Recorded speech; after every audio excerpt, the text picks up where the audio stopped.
마태복음 22장 34절에서 40절의 말씀을 우리 함께 보시겠습니다. 예수께서 사두개인들로 대답할 수 없게 하셨다함을 바리새인들이 듣고 모였는데 그 중에 한 율법사가 예수를 시험하여 묻되 선생님, 율법 중에서 어느 계명이 크니까? 예수께서 이르시되 내 마음을 다하고 목숨을 다하고 뜻을 다하여 주 너의 하나님을 사랑하라 하셨으니 이것이 크고 첫째 되는 계명이요 둘째도 그와 같으니 내 이웃을 내 자신과 같이 사랑하라 하셨으니 이 두 계명이 온 율법과 선지자의 강령이니라. 아멘. 사람들이 가장 선호하는 단어, 가장 좋아하는 주제는 아마 사랑일 것입니다. 노래나 드라마나 영화나 소설, 사랑을 주제로 한 것들이 대부분을 이루고 있습니다. 전 세계인들이 가장 선호하는 단어가 무엇인가 조사했는데 1위가 엄마, 2위가 러브, 사랑, 그리고 3위가 패션, 열정이라고 하는 단어입니다. 아빠라고 하는 단어는 70위 정도였다고 합니다. 세계인들이 가장 많이 사용하고 좋아하는 단어가 엄마, 그리고 사랑이라는 단어입니다. 엄마와 사랑을 가장 선호하고 있는 것을 알 수가 있습니다. 동서양을 막론하고 누구나 듣기 좋은 말이 있습니다. 사랑해 또는 사랑해요. 그런데 이 말을 들으면 좀 쑥스럽습니다. 또 이 말을 하려고 하면 왠지 좀 부끄럽습니다. 이 세상에서 가장 좋은 단어가 사랑이라는 것을 알면서도 쉽게 나오지 않는 것은 아마도 문화와 생각의 차이인 것 같습니다. 몇 년 전에 TV 방송국 오락 프로그램에서 여러분들도 잘 아시는 내용입니다만 시골 할아버지 할머니들을 모시고 퀴즈를 방영한 적이 있습니다. 할아버지가 제출된 단어를 보고 그 단어를 열심히 할머니에게 설명해주면 할머니가 눈치껏 알아맞추는 퀴즈였습니다. 할아버지가 단어를 받아들였는데 천생연분이라는 단어였습니다. 할아버지는 자신있게 할머니에게 설명을 합니다. 여보, 당신하고 나 사이를 뭐라고 하지?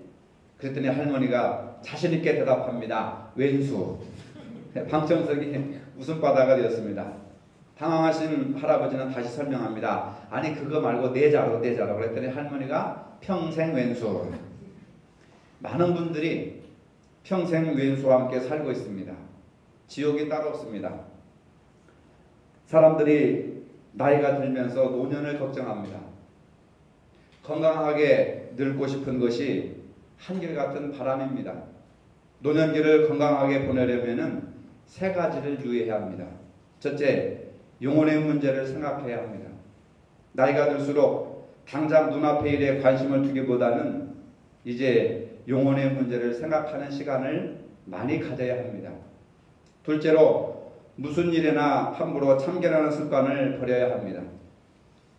누구나 남의 간섭을 좋아하는 사람은 한 사람도 없습니다. 지금은 나이든 분들이 젊은 세대의 눈치를 봐야 하는 시대가 되었습니다. 세 번째로 같은 말을 반복하거나 남을 헐뜯는 일을 삼가해야 합니다. 남을 헐뜯는 것은 분명히 죄가 됩니다. 그런 일에 동참해서는 안 되는 것입니다. 사람을 흉하게 늙도록 만드는 5가지 독약이 있습니다. 그것은 첫째, 불평, 의심, 절망, 경쟁, 공포.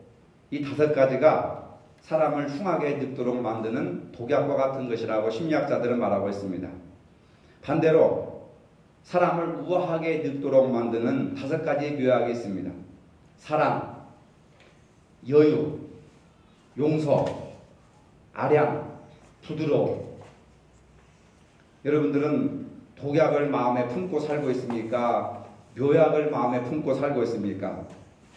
이런 자세를 가지고 살아가는 것이 인생을 아름답게 살아가는 모습이라고 하는 겁니다. 사랑과 여유와 용서와 아량과 부드러움, 이것은 자신을 위한 사랑이 아닙니다. 다른 사람을 행복하게 함으로써 자신도 행복해지는 것입니다. 사람들은 사랑을 말할 때 대부분 자신을 위한 사랑을 말합니다. 손자 손녀가 집에 오면 물건을 부수고 어지르니까 안 오기를 바란다는 마음이 있습니다. 부부도 마찬가지입니다. 함께 지내는 것이 힘들어서 헤어진다고 하는 부부들이 많이 있습니다. 교회에서도 마찬가지입니다. 내가 다른 사람을 섬기기보다는 다른 사람이 자신을 인정해주고 섬겨주기를 바라는 그런 마음으로 교회를 다니는 사람들이 많이 있습니다. 모두가 내가 편하고 내가 잘 먹고 잘 살기를 바라는 마음입니다. 우리는 이기적인 사랑에서 벗어나기가 힘듭니다. 그러나 성경은 말합니다. 천사의 말을 할지라도 사랑이 없으면 우리는 꽹과리에 불과하다고 말합니다.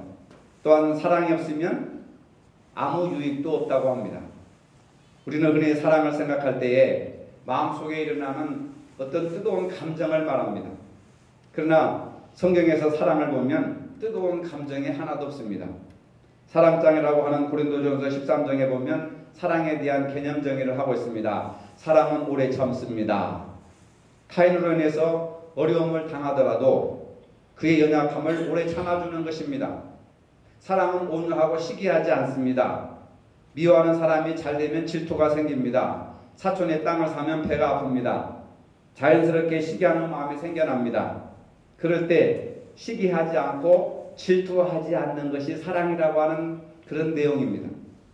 시기하고픈 마음이 들 때에 자기 마음을 잘 다스려서 그리스도께 복종시키라고 하는 것입니다. 어느 시대나 자신을 힘들게 하는 사람들이 있습니다. 그러한 사람들을 미워하고 복수하고 싶은 마음이 있는 것은 인지상정입니다. 눈은 눈으로 이는 이로 갚는 것입니다. 어떻게 보면은 자신이 받은 대로 상대방에게 되돌려주고 싶은 것이 정당한 것입니다. 하지만 예수님께서는 그와는 정반대로 가르침을 주십니다. 세상 사람들은 그렇게 말한다고 할지라도 저 사람이 나에게 이런 말을 했으니까 나도 똑같이 돌려준다. 눈은 눈으로 이는 이로 갚는다고 하는 것이 세상 논리라고 할지라도 하나님을 아버지로 둔 우리 자녀들은 그렇게 살아서는 안 된다는 겁니다. 원수를 사랑하고 박해하는 자를 위해서 기도하라고 말씀하고 있습니다. 원수를 사랑한다고 하는 것은 쉽지 않습니다. 더군다나 박해하는 자를 위해서 기도하는 것은 더욱더 힘든 일입니다. 구약 성경 중에서 사랑에 대해서 가장 아름답게 기록한 성경이 아가서입니다. 아가서는 솔로몬 왕과 술람미 여인과의 사랑 노래입니다. 그것이 하나님과 우리와의 사랑, 예수 그리스도와 교회와의 사랑으로 바꾸어서 이렇게 말씀을 하고 있습니다. 아가서에는 사랑에 대한 내용이 강렬하고 감미롭게 표현되어 있습니다. 나의 사랑하는 자야, 너는 어여쁘고 화창하다. 나의 사랑하는 자의 목소리로구나. 보라, 그가 산에서 달리고 작은 산을 빨리 넘어오는구나. 나의 사랑하는 자는 노루와도 같고 어린 사슴과도 같아서 우리 벽 뒤에 서서 창으로 들여다보며 창살틈으로 엿보는구나. 나의 사랑하는 자가 내게 말하길, 나의 사랑 나의 어여쁜 자야, 일어나 함께 가자. 이처럼 하나님은 우리를 사랑하시는 겁니다. 하나님도 우리가 사랑하는 연인이 되기를 원합니다. 하나님과 우리와의 관계, 예수 그리스도와 교회의 관계가 솔로몬과 술람미 여인처럼 사랑의 연인의 관계로 살기를 하나님이 원하신다는 겁니다. 그래서 하나님은 사랑을 언어로 표현하시는 겁니다. 하나님 우리가 사랑 가운데 살기를 원하십니다. 사랑하며 사는 것이 하나님의 뜻입니다. 아가서를 많이 읽어서 하나님의 마음을 이해해야 합니다. 여러분들 아가서를 좀 많이 읽어보시기를 바랍니다. 사랑은 두 가지로 분류됩니다.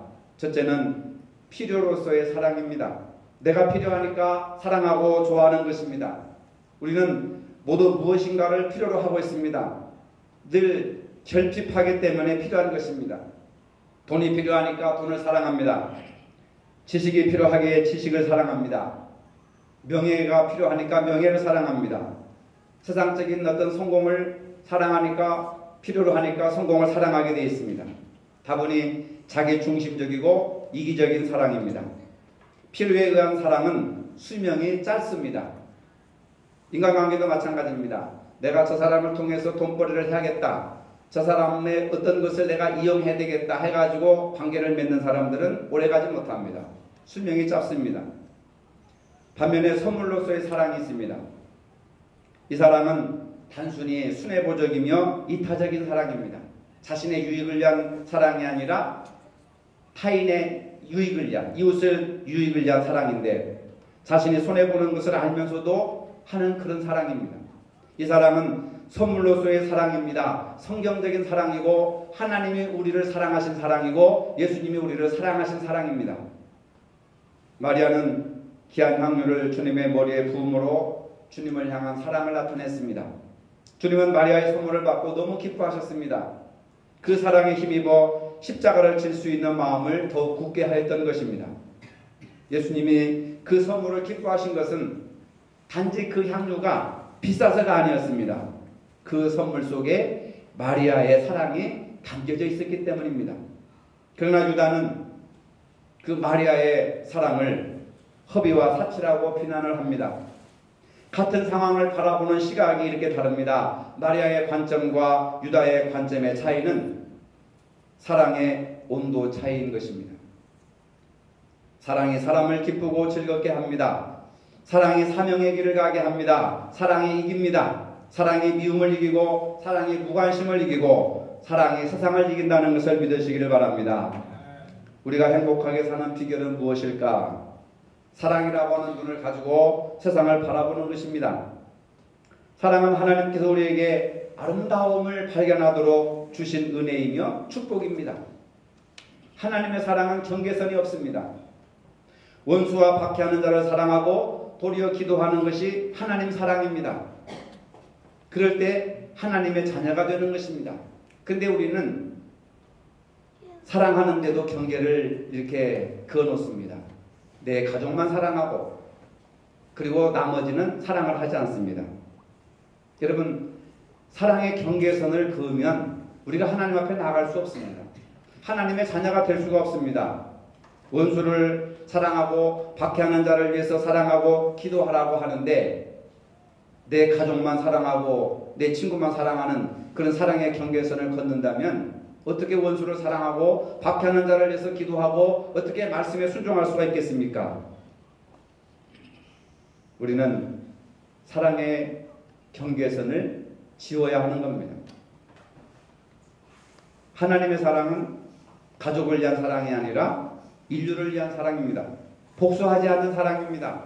원수를 갚는 사랑이 아닙니다. 누가복음 23장 34절에 보니까 예수님께서 십자가에 못 박혀 돌아가시면서 이렇게 기도하셨습니다. 이에 예수께서 이르시되 아버지 저들을 사하여 주옵소서 자기들이 하는 것을 알지 못함이니이다. 자기를 창으로 찌르고 칼로 찌르는 로마 군병들을 향해서 저주하지 않고 하나님께서는 그 사람들을 위해서 사랑으로 기도하십니다. 경계를 무너뜨리는 겁니다. 사랑의 경계를 무너뜨리시는 예수님의 위대한 사랑의 발자취를 우리가 볼 수가 있습니다. 예수님은 로마 군인들이 하는 일을 모른다고 그들을 나무라지 않으셨습니다. 그 무지함을 불쌍히 보셨고 용서를 구하셨습니다. 주님의 말씀을 배운 스데반도 자신을 돌로 쳐 죽이는 원수들을 향해서 기도합니다. 사도행전 7장 60절에 무릎을 꿇고 크게 불러 가로되 주여 이 죄를 저들에게 돌리지 마옵소서. 스데반이 예수님을 본받고 말씀을 통해서 예수님을 배웠습니다. 그래서 자기를 돌로 쳐 죽이는 원수들을 향해서 주여 이 죄를 저들에게 돌리지 마옵소서. 근데 오늘 왜 우리는 마음속에 경계를 걷고 이웃을 사랑하지 못하고 형제를 사랑하지 못하는지 모르겠습니다. 박해를 당하는 순간에 자기 자신을 위해서 기도하는 것이 아닙니다. 도리어 자신을 박해하는 원수를 향해 기도합니다. 그들을 용서해 주실 것을 하나님께 구했습니다. 바울도 이와 같은 맥락으로 로마서 12장 19절로 20절을 21절을 통해서 이렇게 말씀하고 있습니다. 내 사랑하는 자들아 너희가 친히 원수를 갚지 말고 하나님의 진노하심에 맡기라. 기록되으되 원수 갚는 것이 내게 있으니 내가 갚으리라고 주께서 말씀하시느니라. 내 원수가 줄이거든 먹이고 목마르거든 마시게 하라. 그리함으로 내가 숯불을 그 머리에 쌓아 놓으라. 악에게 치지 말고 선으로 악을 이겨라. 예수님께서 내 이웃을 내 몸처럼 사랑하고 원수를 사랑하고 박해하는 자를 위해서 기도하라고 하는 그 말씀을 바울은 구체적으로 풀어서 말씀하시기를 원수가 줄이거든 먹을 것을 갖다 주고 목마르거든 마실 것을 갖다 주어라. 구체적인 사랑의 실천을 바울은 로마서를 통해서 말씀하고 있습니다. 여러분 로마서를 한 번도 안 읽어보셨습니까? 근데 왜 우리 속에서는 원수를 먹이고 원수가 목마르거든 마시게 하는 적극적인 사랑의 실천을 우리 가운데서 왜 나타나지 못하느냐? 말씀을 안 믿기 때문에 그렇습니다. 선으로 악을 이기는 사람이 강한 사람입니다. 큰 사람입니다. 성공한 사람입니다. 행복한 사람입니다. 이런 사람들이 세상을 이기는 사람임을 여러분들이 믿으시기를 바랍니다. 시간이 지날수록 주변에 사랑하는 사람들이 줄어들고 있습니까?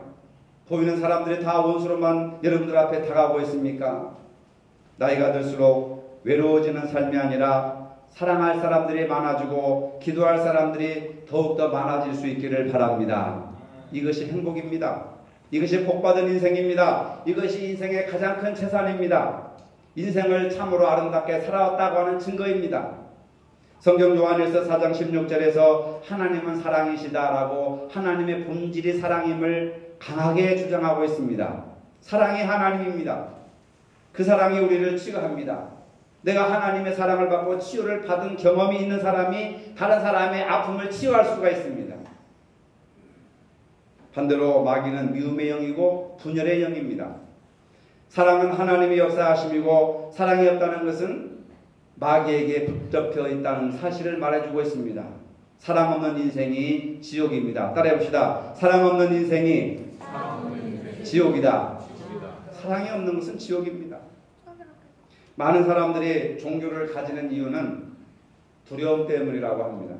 그러나 요한에서 4장 18절에 보니까 사랑 안에 두려움이 없고 온전한 사랑이 두려움을 내쫓는다. 사랑만이 두려움을 이길 수 있다는 겁니다. 사랑은 두려움을 이깁니다.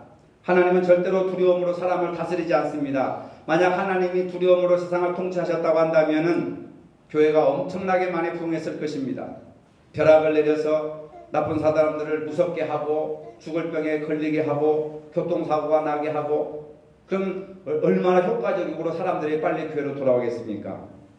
두려움 때문에 믿지 말고 하나님의 사랑 때문에 하나님을 믿으라라고 하는 것이 복음적인 진리입니다. 하나님 우리를 사랑하시는 사랑은 무조건적인 사랑입니다. 일시적인 것이 아닙니다. 순간적인 감정이 아닙니다. 하나님은 우리를 도우시는 분이십니다. 하나님이 우리를 위하시면 우리를 대적할 것은 아무것도 없습니다. 하나님의 사랑은 전 우주의 그 어떤 것도 견줄 수 없는 위대하신 사랑입니다. 온 우주 만물을 다 가져와도 측량할 수 없는 것이 바로 은혜와 사랑이라고 하는 겁니다. 자기 아들을 아끼지 않고 내어주신 사랑입니다. 하나님 하나밖에 없는 독생자를 아낌없이 우리에게 주셨습니다. 그것이 바로 성탄절 아닙니까? 예수님은 오셔서 우리를 위해서 피 흘려 우리를 용서하시고 우리의 죄를 다 갚아주셨습니다. 내가 받아야 할 형벌을 예수님께서 받게 하셨습니다. 내가 죽어야 할 그 자리를 예수님이 대신 차지하셨습니다. 우리가 갚아야 할 죄의 대가를 어린 양 예수님이 치르셨다는 겁니다. 십자가의 희생이란 사랑하는 희생, 섬기는 희생, 헌신의 사랑, 이런 것으로 우리가 생각해 볼 수가 있습니다.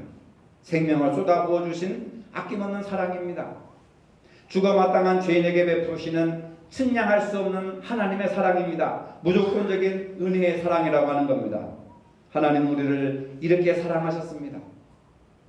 그렇기 때문에 우리도 마땅히 그렇게 사랑하며 살아가는 것이 하나님의 자녀된 도리라고 하는 겁니다. 우리 가운데 하나님을 본 사람은 아무도 없습니다.